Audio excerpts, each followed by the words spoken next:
Bonjour Laure et bienvenue sur Bonjour, Extralis. Je suis ravie de t'accueillir aujourd'hui. Tu t'appelles merci. Laure Lapègue, je te suis sur les réseaux sociaux depuis un petit moment, suite à notre rencontre il y a déjà quelques années lors du salon professionnel qui avait lieu à Nantes. Alors toi tu es de Bordeaux, moi je suis de Paris, on s'était retrouvés à Nantes pour une Mhm. conférence, si je me souviens bien, autour de l'audace. Voilà, c'était notre toute première rencontre. Alors, depuis Je te suis, toi alors, tu es consultante en stratégie de marque, tu es également chargée d'enseignement et tu es aussi romancière. J'adore cette création de vie sur mesure que tu sembles t'être faite. Je vais te laisser te présenter à ton tour pour que tu nous en dises un petit peu plus.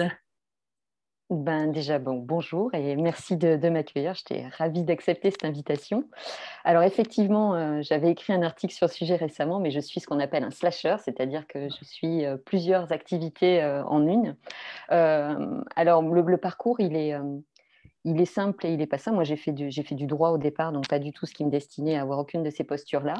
Je pense que j'ai suivi un certain conformisme dont on se parlera tout à l'heure au travers des rêves, mais j'ai suivi un petit peu un chemin un peu tracé par des formations, par des études qu'on nous propose. Mais j'ai toujours eu envie de communiquer. Moi, je voulais être journaliste au départ et j'avais envie d'écrire, donc quand même, c'était là quelque part, mais je suis passée par des voies plus conformistes qui m'ont amenée en entreprise, mais je suis revenue, quelqu'un a détecté en moi des qualités de communicante moi je ne connaissais pas le marketing, donc j'ai fait ce parcours de communicante dans lequel je me suis vraiment amusée, que je continue à avoir, mais qui ne nourrissait pas ma fibre artistique, que je pensais nourrir par un autre biais. Moi, j'aurais voulu être musicienne, j'ai essayé, c'est pas fou. Je vais rester spectatrice sur cet aspect-là. Par contre, je me suis mise à l'écriture tardivement, à 40 ans, et en me mettant à l'écriture, j'ai l'impression d'avoir ouvert un chakra en moi qui m'a poussée à quitter l'entreprise, à monter ma propre entreprise, qui a d'abord consisté à aider des auteurs à se faire connaître, et puis aussi à aider des entreprises, des entrepreneurs à se réaliser. Et chemin faisant, donc ça c'était depuis 2015, j'ai toujours eu un fort besoin de transmission et je me suis rapprochée assez naturellement d'écoles pour leur proposer de partager mes connaissances, déjà du monde professionnel et puis en communication que je pouvais avoir et en écriture aussi. J'ai introduit un peu la compétence d'écriture qui était un peu disparue, on va dire. Ouais. Et cette fibre-là, alors surtout avec le contexte qu'on vit, elle s'est nourrie. Et là aussi, on en parlera autour de l'intuition, mais j'ai de plus en plus senti qu'il fallait que ce soit ça, Hmm. enfin, l'activité vers laquelle il fallait que j'aille, sachant que mes écrits parlent aussi de se réaliser. Je sais pas à toi que je vais apprendre l'importance de se réaliser. Et donc, c'est vrai que du coup, ces trois activités se font dans une même envie qui est d'aider les gens à faire émerger leur créativité, à se réaliser, à réaliser leurs ambitions, en passant vraiment par une forme de libération et aussi d'accompagnement, parce que je pense que on vit dans des temps vraiment pas rassurants, enfin les messages sont pas rassurants. Or, je crois qu'il y a vraiment un instinct de survie et une envie qu'il faut faire renaître. Donc, je m'inscris là-dedans avec ces trois casquettes, comme je Oui, le peux. qui finalement nous permettre de nous connecter ou nous reconnecter à nous-mêmes et peut-être même à ce que l'on ignore de nous et que tu vas faire émerger. Voilà. Là, je le ressens comme ça. Laure, moi, ce qui m'a interpellée, parce que donc, comme je l'ai dit en préambule, hein, je te suis sur les réseaux depuis que on s'est rencontrés, parce que justement, ta part créative et ton engagement sur les sujets qui te touchent bah, sont au cœur de ce que tu partages sur les réseaux. Et dernièrement, cette semaine même, il y a un post que j'ai adoré, que tu as écrit, et qui était articulé autour des rêves et de la place du rêve dans nos vies. Et je l'ai ressenti un peu comme un coup de gueule que tu passais, comme si tu avais envie de redonner aux rêves ces lettres de noblesse. Et, euh, et j'ai adoré. En fait, j'ai lu ton post et au fur et à mesure que je le lisais, je me disais, ah, enfin quelqu'un qui parle de ça, qui ne juge pas le mot rêve. Au contraire, j'ai l'impression, moi, ton post m'a fait penser à ce que le mot gentillesse subit aussi à des moments, avec ce côté, bah, t'es gentil, c'est équivaut à tu es naïf, tu te fais avoir, voilà. Et il y a des personnes qui défendent aussi la gentillesse. Et là, ton post autour du rêve, m'a fait cet effet-là. Donc déjà, je tenais à te remercier d'avoir écrit ça avec encore une fois, tes convictions, tes tripes et puis ton talent d'écriture. Et ce que j'aimerais te proposer, c'est que comme dans une chronique radio, on prenne une petite minute pour que déjà tu nous lises ton texte et qu'après on puisse en parler ensemble. Avec plaisir. Alors, du rêve au projet. N'avez-vous pas remarqué que nous vivons dans une époque où tout le monde vous demande quel est votre projet? Question d'autant plus stressante que l'avenir n'a jamais été aussi incertain. Projet de vie, projet professionnel. Dès la troisième, nos jeunes doivent se projeter dans des inscriptions détaillées avant de plonger dans les méandres de Parcoursup. Mais cette obsession du projet ne s'arrête pas à l'orientation. Dans un contexte de mutation profonde du monde du travail, on demande à chaque personne à la recherche d'un emploi ou à chaque créateur d'entreprise de définir son projet. Chaque jour, j'accompagne des jeunes et des entrepreneurs qui, face à la question de leur projet, se trouvent souvent coincés entre des archétypes et des attentes extérieures, un peu comme s'ils avaient à remplir des cases qui ne leur appartiennent pas vraiment. Pourquoi ce sentiment? Eh bien parce que le plus souvent, au lieu de construire leur projet, les personnes commencent par construire leur plan d'action. Or, en amont d'un plan d'action, il existe autre chose. Ce que moi, en tant que consultante et qu'accompagnatrice d'auteurs ou de jeunes, je contribue à faire émerger et à formaliser. Cette chose, c'est le rêve. Contrairement à ce que l'on nous fait croire, le rêve n'est pas l'utopie. Le rêve, c'est l'intuition forte que l'on a un projet à réaliser. Or, c'est en connectant avec le rêve que chacun que l'on parvient à déterminer le cadre d'un projet qui ensuite, mais ensuite seulement, deviendra un plan d'action. Rêver à un projet, c'est l'ancrer dans une forme de conviction, une pérennité malgré les incertitudes du contexte.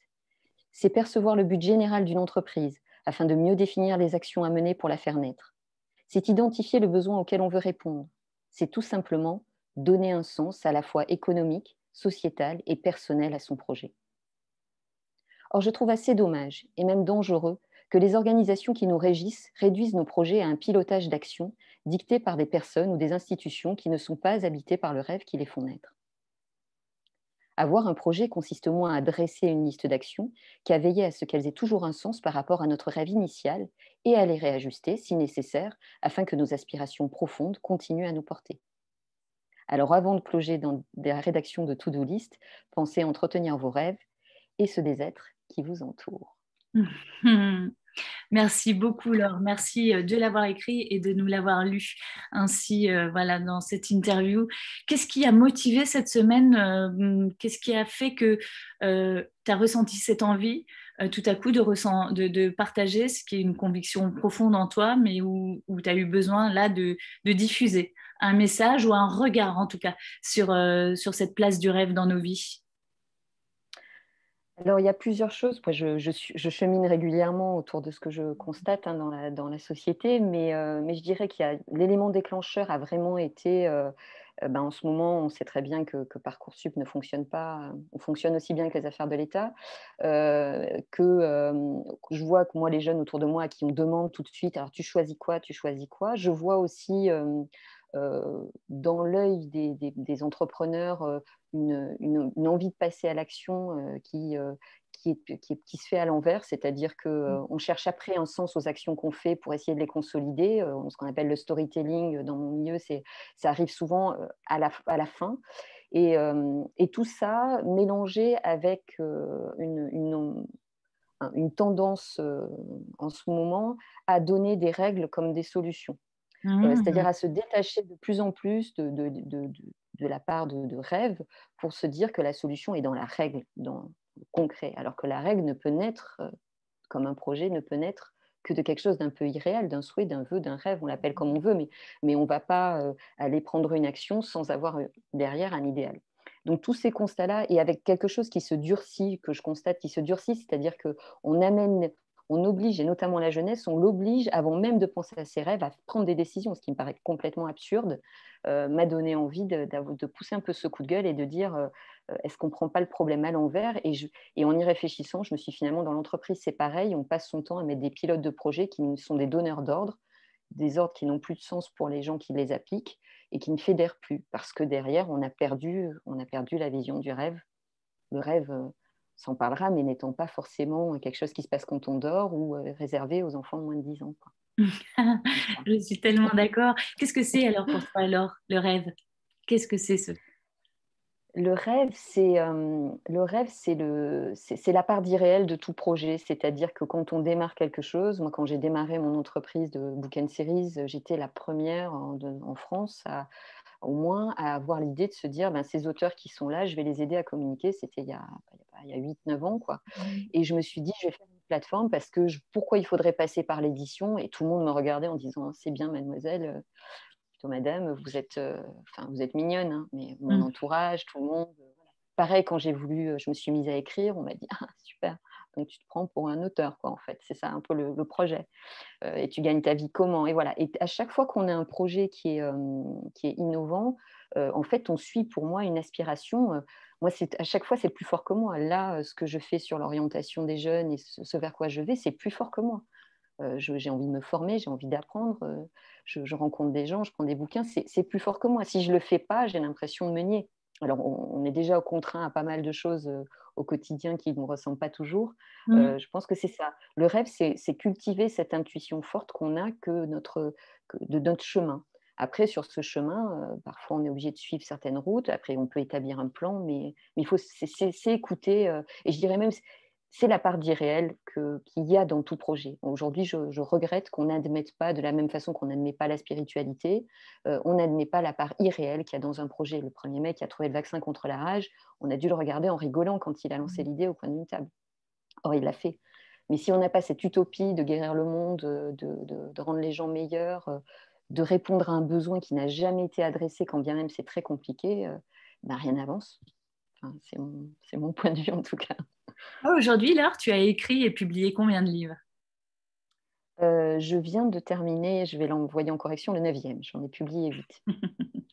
Donc, Un par en an. termes, en termes d'utopie, dans une vie que tu as créée à la mesure de tes envies et de tes besoins pour justement conjuguer une harmonie, voilà, pour ceux qui ont peut-être un peu rigolé ou qui n'y ont pas cru, c'est quelque chose que tu as su t'offrir et que tu as poursuivi avec ce rêve Mhm. d'être romancière et que tu es. Oui, Voilà, quels que oui. soient les regards que les gens peuvent porter. Comment aujourd'hui, autour de toi, justement, tu parles de cette jeunesse, déjà désenchantée, dont nous parlait une célèbre chanteuse, mais peut-être aussi encore plus acculée sur beaucoup, beaucoup, comme tu le dis, hein, de règles, un carcan, un poids social et sociétal.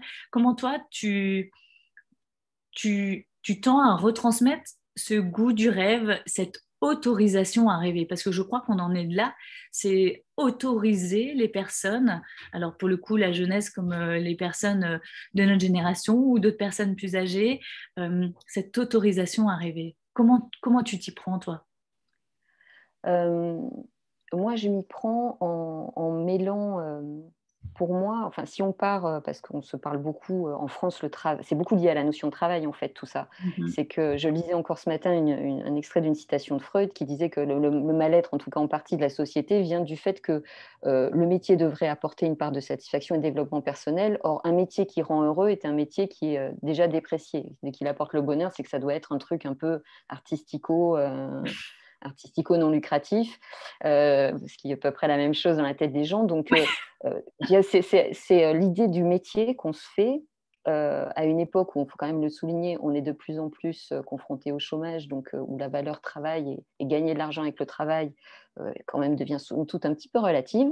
Mhm. Mais malgré tout, avoir un métier en France, c'est laborieux, il faut bosser beaucoup, il faut gagner de l'argent, et si on en bave, en plus, c'est vraiment là qu'on a un métier qui ressemble à un truc, quoi. Donc, remettre du rêve, c'est déjà dire aux enfants et aux jeunes adultes qui arrivent, c'est de se dire qu'un métier, ok, il faut gagner sa vie, mais on peut avoir plusieurs activités et puis des métiers qui font gagner leur vie. Donc, c'est déjà s'autoriser à rêver, ne pas lier ça à quelque chose de lucratif forcément, ne pas se dire qu'un rêve est forcément tout de suite lucratif. Il peut être utile, un métier, c'est quelque chose, ou une activité, c'est utile à la société, ça peut être utile sans être lucratif pour soi. Bon, après, il faut gagner sa vie, mais ça n'empêche pas d'avoir Bien un sûr. métier plus alimentaire à côté. Ensuite, il y a le côté de se dire, quand nourrir son rêve, c'est se mettre dans des dispositions où on va connecter avec ce qui nous parle, ce qui nous fait vibrer, parce qu'un rêve, ça nous fait vibrer. Euh, Si on adore le cinéma et qu'on ne va jamais au cinéma, qu'on ne regarde jamais de films, qu'on ne regarde pas des revues, qu'on n'en échange pas et tout, au bout d'un moment, ce rêve de peut-être ouvrir une salle de cinéma, de devenir réalisateur, d'écrire pour le cinéma, j'en sais rien, il va mourir, il va s'éteindre. Parce qu'on se dit, ça reste derrière ma télé. Et à la limite, presque plus on le côtoie, plus on est un peu... ça nous met mal à l'aise parce qu'on se dit finalement, c'est un peu mon rêve que je n'ai pas réalisé. Donc pour moi, j'encourage à côtoyer justement toujours ce qui nous fait rêver, parce que c'est de là qu'émergera certainement la réalisation d'un projet ou une idée de projet, et en même temps de se dire qu'une activité reste une activité, c'est-à-dire que pour moi, la notion de métier, elle va mourir au sens où ce métier laborieux dont je parlais, il va arriver à un moment à sa date de péremption. Et donc, du coup, les gens vont avoir des activités. Et ben, nourrir son rêve, c'est nourrir l'activité qui nourrit son rêve. Est-ce qu'elle est lucrative? Est-ce qu'elle occupe 20% de son temps, 80%?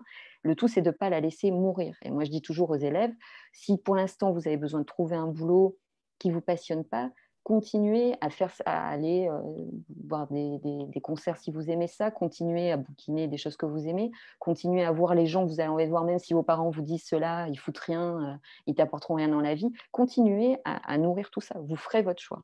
Donc nourrir un rêve, et après, je pense que si on nourrit tout ça, au bout d'un moment, c'est comme une cristallisation, moi je l'ai connu quand je me suis mise à écrire, c'est qu'à un moment donné, c'est impérieux.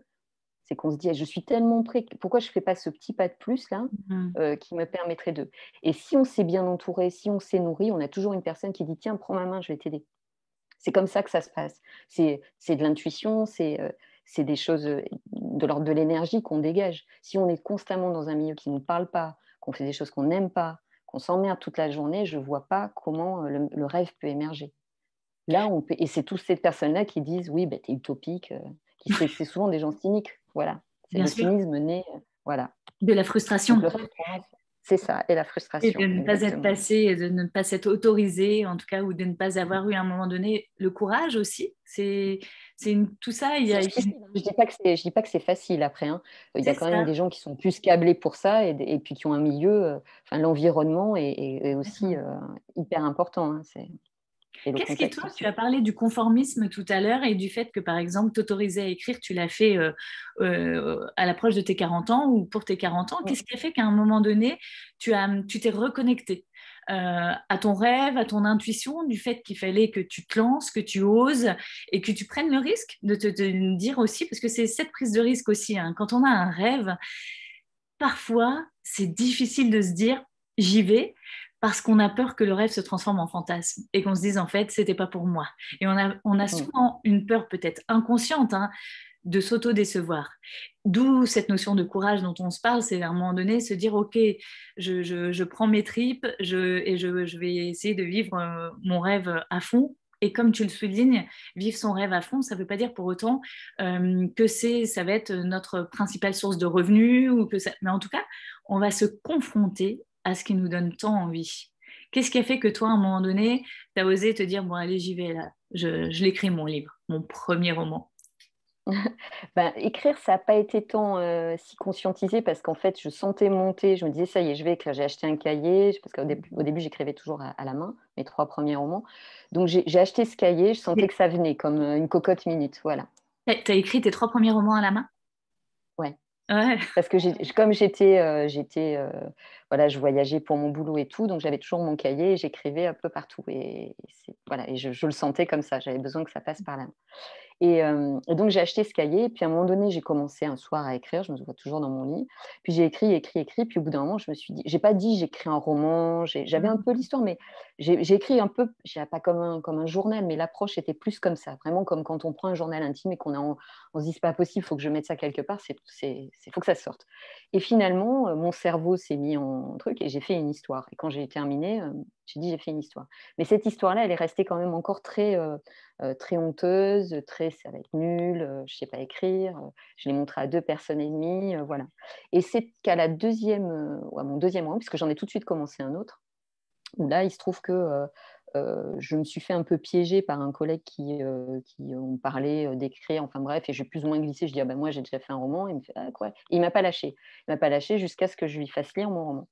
Et il l'a lu, alors vrai ou pas vrai qu'il l'a trouvé bien, mais enfin il m'a dit non mais franchement ça vaut peut-être le coup. Puis je me suis dit en même temps t'en écris un second, qu'est-ce que tu vas faire enfin et je sentais déjà que j'allais en écrire un troisième, quoi. Donc je me suis dit, à un moment, il va falloir qu'il se passe un truc. Et là ce regard extérieur, c'est comme si c'était rentré dans une réalité. Et je me suis dit, tiens, quelqu'un, euh, voilà, comme quand on a un avis un peu neutre, quoi. Parce que c'était quelqu'un que je connaissais, mais pas plus que ça, quoi. Donc je me suis dit, tiens, il y a une espèce de truc de me dire, mais vas-y, attends, faut que tu ailles plus loin. Donc je dirais que ça a été à la fois très impérieux, très instinctif, et en même temps, alors après, une fois que ça s'est enclenché, ça ne m'a demandé aucun courage, au sens où j'étais portée par mon projet, mais comme si il était ultra mûr, quoi. Ça n'a plus rien de m'arrêter. Je bossais la nuit, le jour, j'avais deux boulots. Je suis partie de mon entreprise, j'étais quand même cadre sup. Je veux dire, j'aurais pu être un peu confort, voilà, m'asseoir sur. Je veux dire, j'ai dit, le risque, je l'ai pris. J'ai quand même pris un temps de réflexion, mais je l'ai pris sans jamais, sans aucun regret, même si c'est encore une fois le chemin. Je dis pas que le chemin de ses rêves n'est pas le chemin le plus facile, hein. Non. Ça, c'est évident. Mais c'est celui qui fait que déjà on se sent vivant, à mon sens, et qu'à un moment donné, on nourrit cette capacité à se dire qu'on est capable de tout, que tout est possible, et qu'aucune situation, et notamment celle qu'on vit, ne nous mettra à genoux. Et on reprend la main, enfin, dans quelque sorte. Et c'est vrai que ça s'entraîne, hein.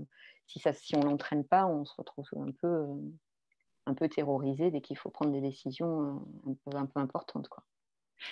Toi, comment tu fais pour nourrir? Parce que même si déjà ce rêve d'écriture, eh ben, tu le vis pleinement et tu poursuis de roman en roman, comment tu poursuis cet entraînement à la connexion au rêve, à l'intuition?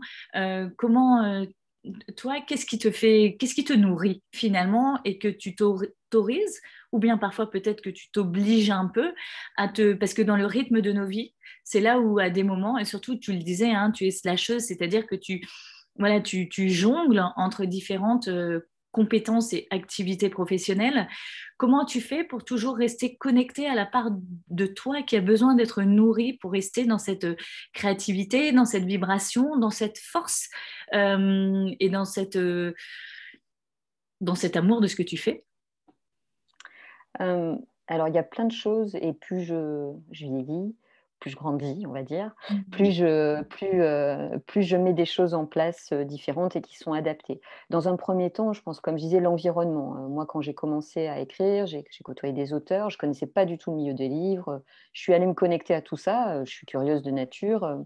Je ne me suis pas dit, je ne vais pas y arriver ou quoi, mais je me suis dit, il faut quand même que je connaisse mon environnement. Je ne vais pas y aller comme ça. J'ai voulu être corrigée. Enfin, j'avais une certaine exigence aussi. J'ai un professionnalisme qui m'a amené à ça. Donc, il y a vraiment cette curiosité-là. Là, aujourd'hui, je suis dans cette démarche d'orientation. Je me suis formée, je lis beaucoup. Mes articles sont très sociologiques parce que je lis beaucoup de sociologie en ce moment.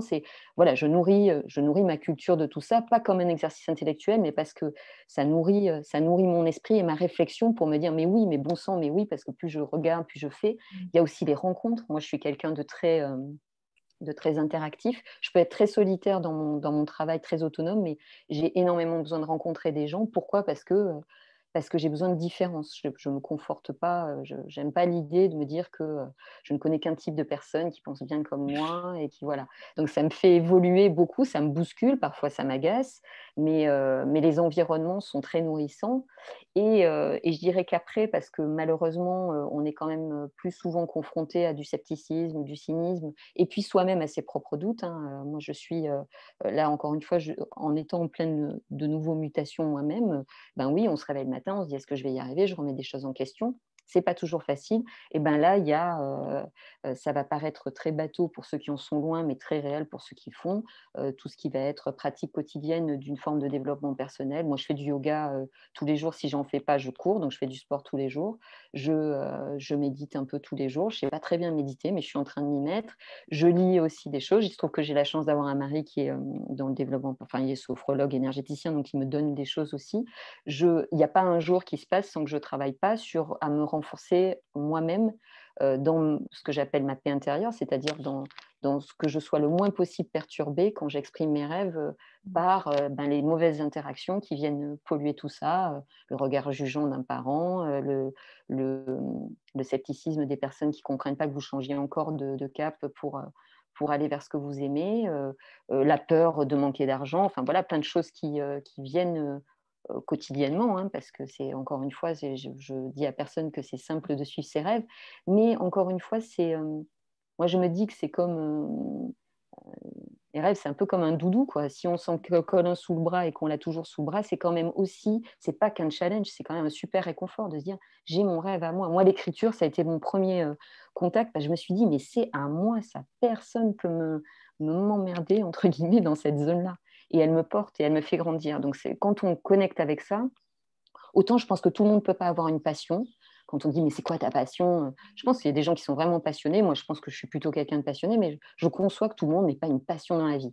Par contre, des rêves, je suis désolée, je pense qu'on en a tous, et c'est qu'on les fait pas émerger. Tout le monde a ses rêves, à son échelle, même Ce des que rêves tu dis, quotidiens, quoi. oui, complètement. Et tu vois, ton regard sur la possibilité pour chacun dans la vie d'avoir des rêves me renvoie à une autre table ronde que j'ai animée une fois où j'ai entendu une personne qui réalise beaucoup de choses, mais qui a eu cette phrase sur les rêves, et là ça me revient pendant que tu en parles en me disant, moi je n'aime pas le mot rêve et je n'aime pas quand on me demande quel est mon rêve, parce que pour moi le rêve c'est ce qui sera inaccessible et que je ne pourrai jamais réaliser, jamais atteindre. Encore une fois, c'est une personne qui en plus a réalisé plein de choses qui font que ça fait rêver beaucoup de gens. Et j'avais été très étonnée, très, très surprise d'entendre ces mots dans sa bouche, puisque souvent, quand on voit quelqu'un qui a fait des choses, on lui projette une identité et en tout cas un état d'esprit. Et donc, j'étais convaincue que c'est une personne qui allait dire le rêve, moi, c'est ce qui m'a permis après de développer une volonté, une détermination et justement peut-être un plan d'action. Mais après, parce que tu parlais de ce plan d'action aujourd'hui qu'on nous impose d'entrée de jeu sans même avoir le rêve à la base. Et là, tu vois, quand je t'entends dire ce qui rejoint moi mon regard, mais comme il y a plusieurs regards, c'est pour certaines personnes, le rêve représente qu'il restera inaccessible. C'est un truc que toi, tu peux Un percevoir. fantasme, Ouais, ouais. mais c'est pas la même chose en Une réalité. utopie. Le fantasme, c'est si on s'aperçoit qu'on n'a jamais essayé de réaliser son rêve ou qu'en fait on n'était pas. Tu as parlé de la musique, tu voulais être musicienne. Bon, tu te dis pas bon, t'as vu que c'était juste Mais pas. je joue d'un instrument, j'ai essayé, et je réessayerai peut-être, mais moi je pense que même en amont du rêve, il y a l'utopie. C'est-à-dire que sans utopie, sans une part vraiment d'inconscience que peut avoir un enfant et qu'on nous brise très très tôt en nous ramenant à des considérations. Le jour, j'étais sur la plage, j'entendais un gamin qui disait moi, quand je serai grand, de toute façon, ça devait parler autour les parents de problèmes d'immobilier ou quoi. Il dit, moi, j'aurai une cabane dans les arbres et personne ne me demandera d'argent pour. Et là, derrière, le père enchaîne direct. Le gamin, il devait avoir, je sais pas, 7 8 ans. Attends, non, sache qu'il faut prendre un emprunt, qu'on n'a pas une maison comme ça, faut machin. Et tout de suite, le gamin, pour lui, s'est dit, ce qui sera peut-être le monde de demain en plus, ben, j'aurai une cabane dans les arbres et personne ne m'emmerdera, quoi. Et tout de suite, là, on le ramène à un plan archaïque de pelle sur 3 ans, voilà. Et c'est ça qui est. Et je pense que l'utopie de dire.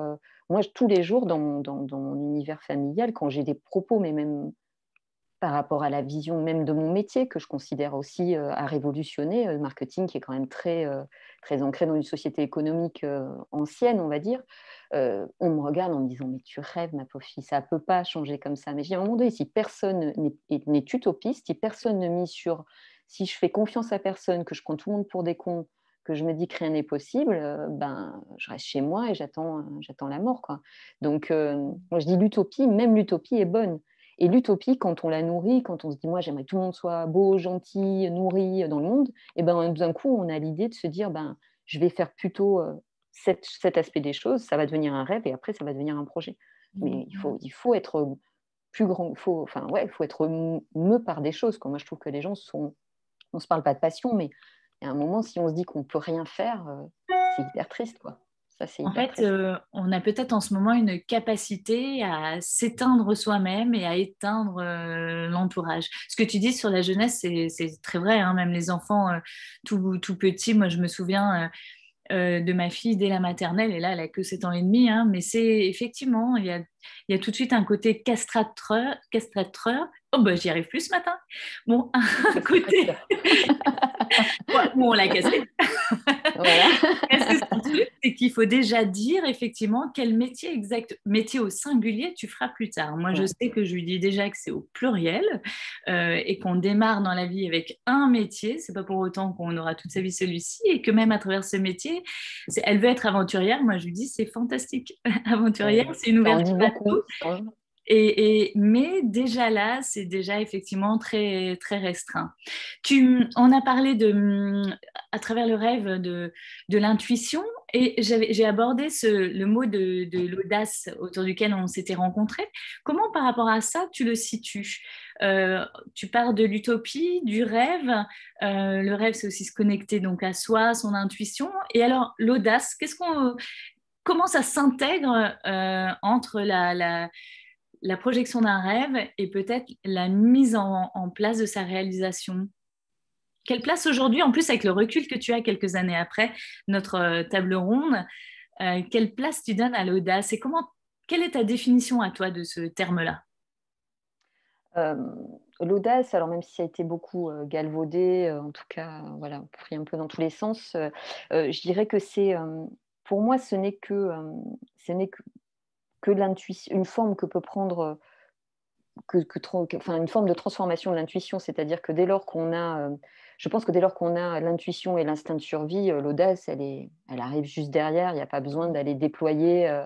Ce que j'ai pas aimé quelquefois, et c'est un peu ce que j'avais exprimé dans le côté audace tel qu'il pouvait être compris par notamment puisque c'était des femmes, hein, Oui.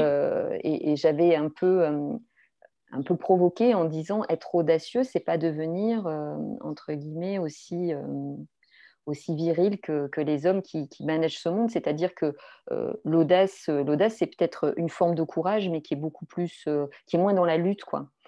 Souvent, beaucoup de termes dans la réalisation de soi, c'est il faut se battre, il faut se relever, Putain, pourquoi il faudrait se battre, se relever, machin, si on sait que notre chemin est là, on le prend tranquillou. Alors évidemment, ça c'est le côté idéal, mais pourquoi déjà quand on démarre, on doit retrousser les manches, attention, machin et tout. Et les femmes étaient, je trouve, beaucoup dans ce côté audacieux. Ça veut dire qu'il va falloir se battre. Alors, je ne dis pas qu'il n'y a pas des combats à mener, vraiment, il faut toujours des combattants. Mais à l'échelle d'un individu, oui, il faut avoir de l'audace au sens où il faut écouter son intuition et cultiver son instinct de survie. Moi, je constate que beaucoup de gens, notamment professionnellement, meurent par manque d'instinct de survie. Sous prétexte qu'ils ont un emprunt de maison, ils ne s'autorisent plus à rien envisager, par exemple, ou parce qu'ils ont les études de l'argament. Enfin, je veux dire, des solutions, il y en a toujours. Tant qu'on n'est pas dans la rue, il y en a toujours. Donc l'audace, pour moi, ce n'est que le petit saut qu'il faut faire une fois qu'on est vraiment convaincu et de se dire ouais, allez, parce qu'on a tous, évidemment, quand on prend ce virage, ce petit pincement, de se dire on sait ce qu'on laisse, mais on est quand même en train de passer un petit précipice là. Il va falloir se viander quand on mettra le deuxième pied. Donc voilà, c'est peut-être ça l'audace, mais je pense que c'est pas ce grand pas de courage qu'on présente, parce que finalement, encore une fois, si on prend le projet comme un plan d'action, qu'on dit à quelqu'un demain tu montes ta boîte, tu vas faire ça. Alors là, il lui faut de l'audace, tu abandonnes ton boulot, tu fais ci. Mais là, on est dans la to-do list. Si derrière, il est convaincu qu'il doit y aller, que ça a un sens pour lui, qu'il réfléchit un peu à comment il organise, donc, enfin, de toute façon, qu'il sait qu'il doit y aller, après, ce n'est plus que de l'organisation. Et après, soit c'est possible tout de suite, soit c'est possible dans un an, soit c'est possible en gardant un job, soit c'est possible en faisant. Mais ça, ce n'est que le plan d'action. Donc, l'audace, pour moi, c'est vraiment c'est l'aboutissement du rêve qui est assumé, en fait. Mais après, c'est pas si difficile d'avoir cette petite audace, quoi. Pour les personnes qui en ce moment ont un rêve en tête et ne savent pas trop quoi faire de leur rêve, quel que soit leur âge, hein. Mais donc à partir du moment où c'est leur rêve, c'est quelque chose qui a beaucoup d'importance.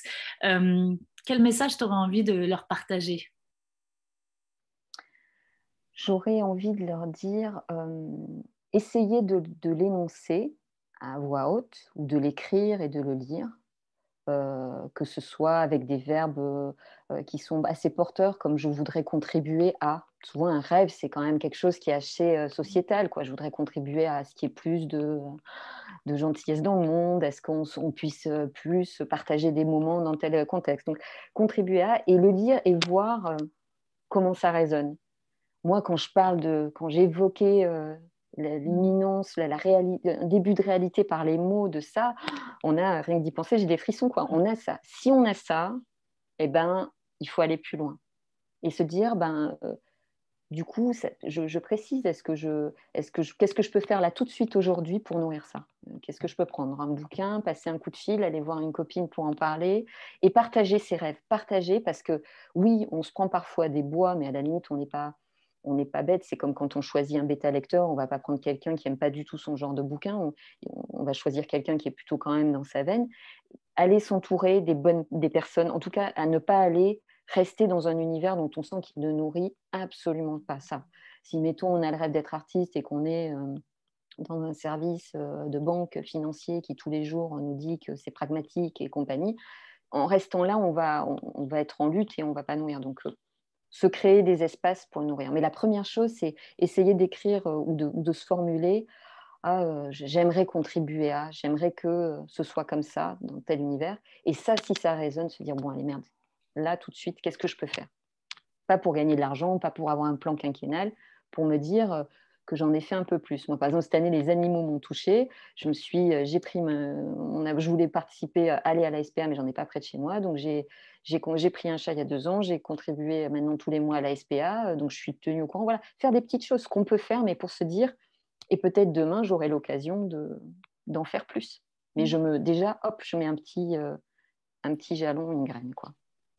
Pour les personnes qui, elles, ne croient plus ou ne croient pas aux rêves, tu as parlé d'environnement. Ces personnes, peut-être que c'est leur environnement qui a étouffé la beauté du rêve ou la foi au rêve qu'on peut avoir, ou des personnes qui, voilà, qui ont peut-être eu un chemin douloureux, difficile, et qui aujourd'hui, pour qui le rêve, ça paraît abstrait, trop lointain, totalement un pur fantasme, et ce, quel que soit l'âge, que ce soit même des enfants qu'on est déjà tout de suite en train de casser, de frustrer, eh ben, pour eux, pour ces personnes qui n'osent plus ou ne peuvent plus croire aux rêves, quel message euh, tu souhaiterais leur partager et leur transmettre?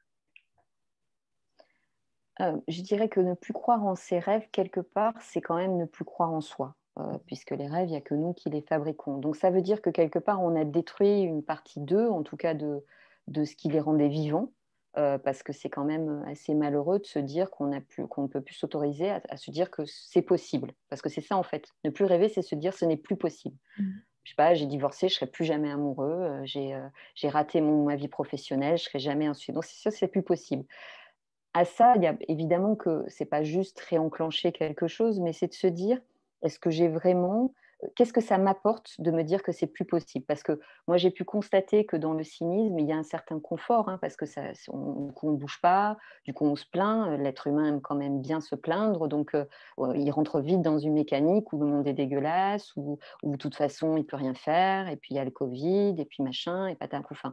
Donc se dire que finalement, qu'est-ce que ça m'apporte finalement de me diminuer moi-même, de m'interdire? Parce que je pense que ça part d'une forme de confort dans l'inconfort. C'est-à-dire que ça va peut-être me maintenir, dans le respect de mes parents, ça va peut-être il y a forcément moi je pense que pour nier ses rêves, il y a forcément un intérêt et Hmm. c'est cet intérêt qu'il faut essayer de trouver. Alors, je ne suis pas psychanalyste, je suis pas médecin, je ne suis pas dans ces professions-là, mais j'ai quand même une intuition en discutant avec les gens que quand ils s'assoient sur leur rêve, finalement, ils préservent quelque chose. Donc, quand ils auront, je pense, identifié ce qu'ils préservent et qu'ils se sont dit que peut-être ce n'était pas très utile de se préserver dans une image de victime, dans une image de fille d'eux ou de fils d'eux, dans une image de bon employé du mois, dans une image voilà, de cadre qui habite en banlieue bien logé.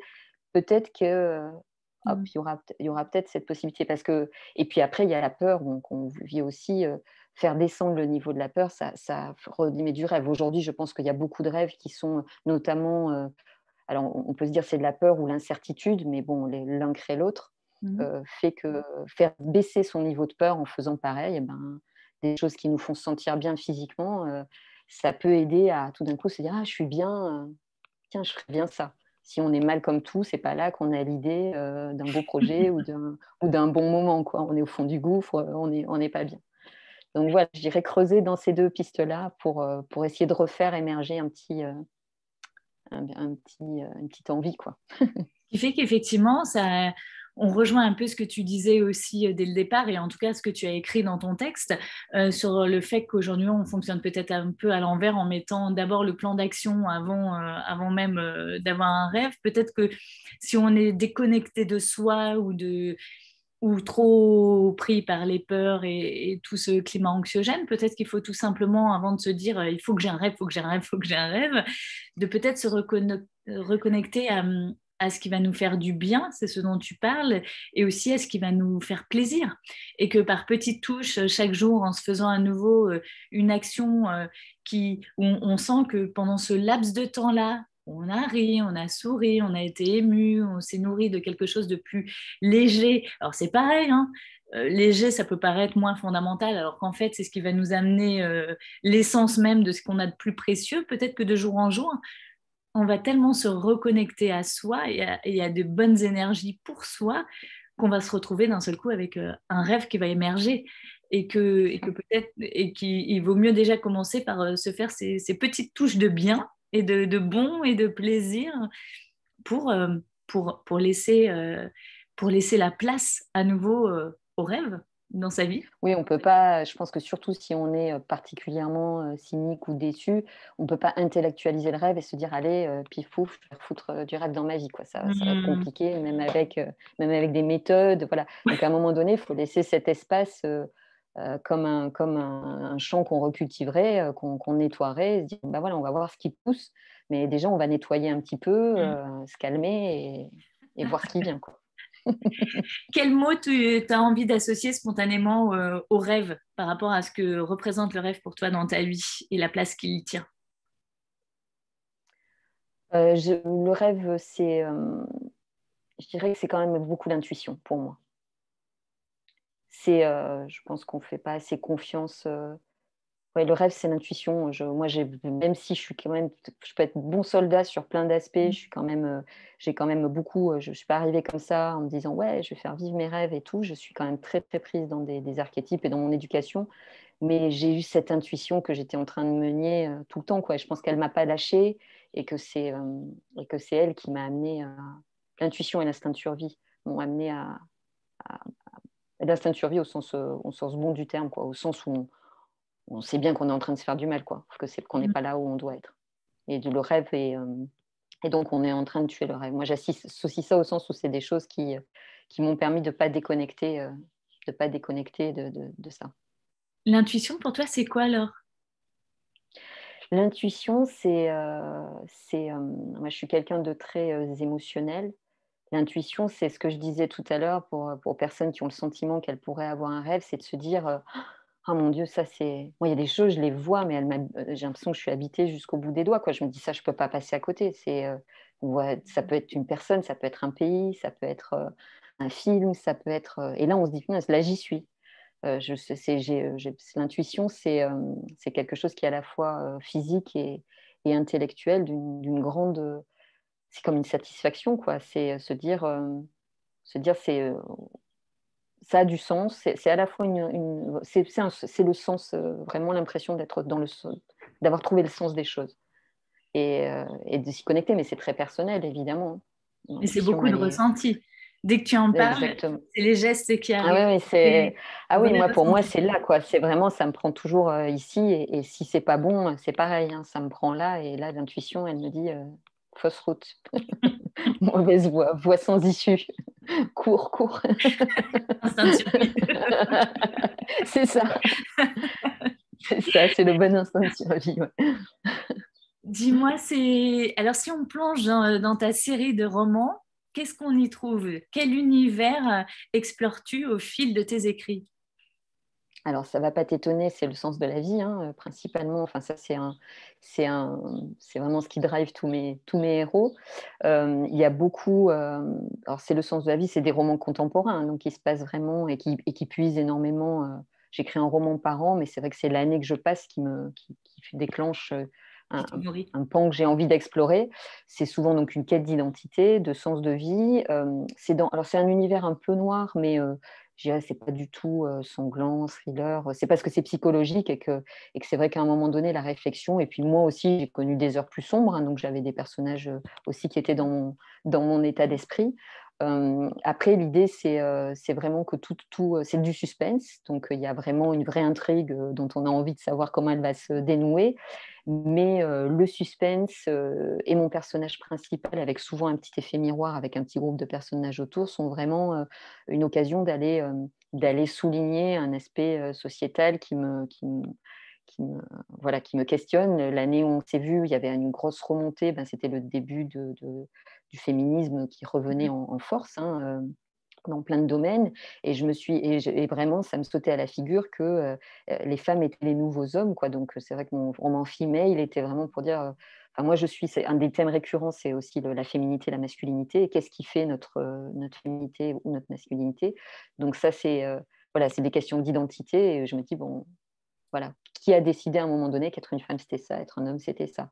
Dans mon dernier roman, celui que j'ai sorti l'année dernière, j'ai pris comme cadre un réseau social imaginaire très puissant, mais j'ai mis le thème de la réussite des jeunes là-dedans, de se dire, dans un univers qui est très médiatisé, que ce soit par les réseaux, enfin, surtout par les réseaux et puis par les téléphones, et avec quand même les anciens archétypes de la réussite qui passent par certaines preuves. Comment un jeune, qu'est-ce qui lui appartient, quelle est sa forme de réussite, comment il se détache voilà, de ce que son milieu a pu lui influer, quelles sont ses envies réelles, et puis avec comme contexte un monde qui évolue et qui continue à faire fonctionner avec un ancien système, Oui. mais où plein de choses l'obligent à fonctionner avec un nouveau. Donc à chaque fois, ça part, le suspense, et parfois il y a une enquête, parfois est un prétexte à traiter un aspect de notre société, on va dire, à questionner. Après, il y a des gens qui les lisent pour l'histoire, pour le héros. Alors du coup, les personnages sont forcément assez fouillés, puisque c'est quand même eux Oui. qui sont en progression. Mais on peut très bien les lire comme une histoire, comme on peut les lire en se questionnant davantage si on le souhaite. En tout cas, moi, le moteur, il est quand même de faire que, on se le disait avant de commencer cette interview, mais de faire que les gens continuent à se poser des questions. Moi, je ne suis pas dans ça c'est vrai, ça c'est faux. Ce qui me fait peur, c'est quand on ne se pose plus de questions, quand on ne challenge plus les informations. Moi, je le dis à mes enfants tout le temps. La question, c'est pas de dire il a tort, il a raison, c'est je me fais mon opinion. Je prends ça, je prends autre chose, et je me questionne. Je ne me dis pas, je ne me rassure pas avec une vérité, parce que si elle ne me parle pas et si malgré tout je ne me sens pas bien, c'est que c'est pas bon pour moi, quoi. Donc je continue à nourrir ça. Dans mes romans, j'espère, parfois il y en a qui mettent mal à l'aise certaines personnes, hein. Moi j'ai vu sur des romans, ben non, female, il y avait des personnes qui me disaient quoi, mais c'est pas vraiment féministe du coup, mais tu critiques les femmes. Enfin, en tout cas, je préfère faire réagir. Je préfère que les gens se posent des questions. Oui. Et je dis pas que voilà. Et puis ce n'est qu'un héros, je le rappelle. Hein, c'est pas mon opinion. Parce que voilà, le héros, il a sa route, mais c'est pas ma route, c'est pas la vérité. Et ça, parfois, les gens l'oublient parce qu'ils m'entendent au Il y a travers une confusion. de la voix des personnes. Voilà. Mais l'idée, c'est vraiment voilà, de questionner sur des questions de société. Après, et puis après, d'amuser aussi par le côté suspense, parce que voilà. Et puis de construire des personnages. Moi, c'est ce que j'aime dans les films, c'est quand il y a un personnage, voilà, que je vois évoluer. Donc ça c'est mon gros travail, c'est de faire évoluer un On personnage. retrouve tes personnages d'un roman à l'autre ou pas? Pas du tout. C'est Non, non, pas feuilletonnant, c'est un roman non, pas et du tes tout. personnages Une qui sont histoire propres au roman. déconnectée. L'univers, on reconnaît mon univers à force, hein, parce que il y a des choses qui évidemment reviennent, mais les héros n'ont pas du tout. Je me suis amusée une ou deux fois à faire un clin d'œil pour ceux qui auraient lu autre chose, mais Mmh. ça n'empêche pas du tout de comprendre l'histoire ni de les lire dans un ordre ou dans l'autre. Est-ce qu'ils rêvent tes personnages de roman? Ils rêvent, oui. Oui, ils rêvent, mais souvent, ils s'interdisent de rêver. Ils sont vraiment dans la problématique qu'on a traitée aujourd'hui, c'est-à-dire qu'ils ont souvent tous un rêve, la majorité du temps, ils ne réalisent pas ou ils ont beaucoup de mal à réaliser. Sauf que, et c'est souvent là que l'intrigue se situe, il se passe quelque chose de stressant, une disparition, un meurtre, quelque chose de très perturbant dans leur vie qui va les confronter Mmh. à leur position par rapport à leur rêve. Est-ce que finalement, j'y suis pas allée? Est-ce que là, je suis obligée d'y aller? Est-ce que finalement, ne pas y être allée, ça a entraîné ça? Est-ce que je peux inverser les choses? Voilà, et souvent, oui, le rêve en tant que le rêve ultime qui est de l'accomplissement, c'est-à-dire de se sentir bien, heureux, mes héros l'ont tous, c'est-à-dire qu'ils cherchent tous à avoir. J'avais même un roman qui s'appelle Une vie meilleure, où c'était un directeur d'un institut de développement personnel qui ne s'appliquait plus à lui-même ce qu'il vendait aux autres. Et vraiment, oui, le but de tous mes héros, ils voudraient être heureux, ils voudraient de la reconnaissance souvent, ou familiale, ou professionnelle, ou autre. Et ils sont souvent tiraillés entre les masques qu'ils doivent porter en société, l'image qu'ils se sont faite de leur rêve, et la réalité émotionnelle Oui. de ce qu'il est, et de ce que ça te demanderait pour le coup, comme audace pour y arriver. Donc je les pousse, je les stresse, je les amène dans des aventures qui les poussent à avoir un peu plus d'audace, quoi, Et j'imagine qu'en pour résumer. échange, ils te nourrissent aussi sur ton propre chemin. Ils m'éclaircissent, oui, parce que je pose je me moque un peu de moi, hein, parce qu'il y a évidemment un bout de moi, pas que dans les personnages principaux, mais dans tous les personnages. Mais je pose évidemment des questions que je me suis posées, et du coup, là, je me fais les questions un peu et les réponses, et pas les questions. Mais oui, oui, bien sûr, c'est aussi un moyen de m'éclaircir, et puis d'éloigner un petit peu aussi, parfois de mettre un peu de distance et de légèreté. On parlait de légèreté. Oui. Je pense que mon mari me le dit souvent, il me dit: Tu prends ça trop au sérieux», et c'est vrai que je pense que le sérieux, c'est bien, mais il y a des fois où être trop sérieux, c'est rendre grave des choses qui ne le sont pas, et un peu, du coup, se trouver la tête dans le sac à pas regarder que finalement, sans dire: «Il y a la fin dans le monde», c'est vrai qu'on regarde le ciel, on se dit: «Bon, ça va quoi, tout va bien, on n'est quand même pas au bord du précipice, on va pas mourir là, personne n'est en danger, ultimement», enfin, de façon très réaliste, voilà. Donc c'est aussi une façon de dédramatiser tout ça, et puis une fois que j'ai fini mon bouquin, je dirais que presque ce questionnement est un peu archivé, quoi, quelque part dans Oui. ma tête. Ouais. Voilà, un petit peu réglé, quoi. C'est comme dans Cold Case, on peut mettre C'est ça, tu le remets la boîte. le carton sur l'étagère avec problème réglé. Chaque roman est une exploration et une fois que tu as exploré et cheminé, tu peux effectivement passer à une nouvelle exploration. Sans oublier Exactement. pour autant ce que tu viens de vivre à travers cette exploration et de transmettre, puisque grâce justement à l'écriture, ça te permet non seulement d'explorer toi à chaque fois, mais de partager et de De partager, transmettre. ouais. Et après, comme tu le disais, chacun en fait ce qu'il veut. Tu parles de curiosité, qui est l'ouverture aux autres, l'ouverture à comment quelqu'un réfléchit sur ce sujet-là ou ce qu'il en pense et sans jugement, mais se nourrir et surtout ne pas rentrer dans voilà, un mode de fonctionnement. C'est ce qu'on se disait aussi en préambule off, un mode de Oui. fonctionnement binaire où la question n'aurait plus lieu d'être, où les interrogations, les questionnements ou sur soi, sur les autres, sur ce qu'on entend, sur ce qu'on voit. Et voilà, j'imagine qu'à travers tes personnages, on peut nous aussi explorer tout ça. Où est-ce qu'on peut les retrouver, tes personnages et tes livres? Si là, à l'issue de cet échange, tu Alors, dis, je vais acheter tous les livres de Laure pour plonger dans bien son sûr, univers. allez-y. Alors bon, moi je suis déjà au niveau des liens, si les gens veulent aller voir concrètement, je suis sur tous les réseaux sociaux, et il y a des renvois vers les lieux où on peut trouver mes livres. Donc j'ai toujours eu du format papier, donc on peut les acheter déjà en format papier ou en format e-book si on veut me découvrir à moindre frais. Donc en e-book, j'ai tous mes livres, ou presque, à part les 2 premiers, sur Amazon, et la plupart aussi sur Kobo. Mhm. Donc voilà, pour ce qui est de la formule e-book. Sur la formule papier, je suis sur ou The Book Edition ou lulu.com, avec des formats papier commandables à l'unité. Après, j'ai des points de vente, j'ai aussi un distributeur qui me distribue principalement en presse, librairie, mais je n'ai malheureusement pas la liste précise des points de vente où je peux me trouver. Et après, par contre, c'est quand même pas qu'un des avantages. Quand on est indépendant, vous pouvez, enfin moi, par les réseaux sociaux, me contacter sur Instagram ou autre, puisque c'est ouvert, pour me dire: «Ben, je veux un livre dédicacé», on s'arrange, et j'ai aussi un stock de livres chez moi que je gère Pour la vente. pour les vendre en direct pour ceux qui le souhaitent. Génial. Voilà. Mais Dis-moi tous les alors, liens sont sur Instagram notamment, vous trouverez tous les liens d'achat. ça marche. Quel rêve on peut te souhaiter? Quel rêve on peut me souhaiter? Quel rêve on peut me souhaiter? Ben, en tout cas, un rêve, pour cette année, c'est d'aider un maximum de jeunes à trouver, leur rêve. Vraiment, ça c'est rien que d'en parler, j'ai la voix qui tremble. Donc c'est ça, Ça se voit. voilà. Je te remercie parce que ça me touche et j'en ai des frissons aussi.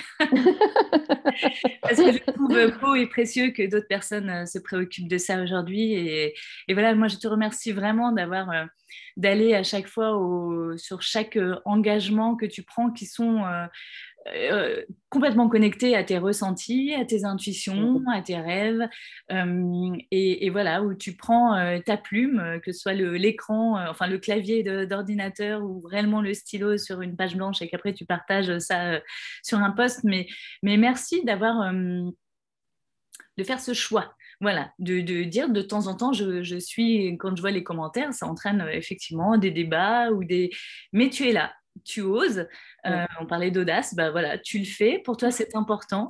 Et en tout cas, je t'en remercie. Moi, je prends toujours beaucoup, beaucoup de plaisir à te lire. Parfois, c'est immédiat. Je me dis, ah, on pense pareil, ça fait du bien. D'autres fois, ça me fait me poser des questions. Après, et d'où le fait aussi que j'aille même plus lire les commentaires quand justement moi-même, ça me fait me poser des questions. En tout cas, je trouve ça extrêmement précieux. Et dans ces moments-là, je me dis que les réseaux ont vraiment du bon. Et toi, je te remercie pour oser exprimer au fur et à mesure non seulement tes convictions, mais pour avoir osé exprimer ton talent en te mettant à l'écriture et de croire aux rêves et de leur redonner leur lettre de noblesse. Parce que effectivement, sans rêver, on s'éteint, il n'y a plus rien À après. petit feu. Ouais, de ça c'est sûr, on s'éteint. Merci à toi en tout cas. Avant qu'on conclue, c'est vrai qu'on s'est rencontrés physiquement qu'une fois, mais c'est vrai qu'on s'est jamais vraiment perdu de vue. Et ce que tu dis sur moi, enfin voilà, c'est même si c'est sous une autre forme, moi ton parcours me parle et ta façon de t'exprimer, et puis cette connexion qu'on sent même au travers des écrans fait on est resté là. Et puis de toute façon, enfin, moi j'écris, mais si personne me lit, ça n'a que peu d'intérêt. Donc merci de me lire aussi. Moi, j'espère que cet échange vous a donné envie, si vous ne la connaissiez pas encore, d'aller lire les écrits, les livres, les posts de Laure Lapec, de la suivre et de vraiment plonger dans son univers pour vous faire du bien, vous questionner, vous conforter, vous réconforter ou au contraire pour lui exprimer votre propre opinion puisque Laure est toujours partante pour échanger, elle répond à chaque fois. Donc voilà. Un grand merci, Laure. Je te dis à très vite. Moi, je vais continuer à lire avec soin tout ce que tu postes. Et puis, je vous donne rendez-vous à très bientôt sur Elle se réalise. Au revoir. Au revoir, merci.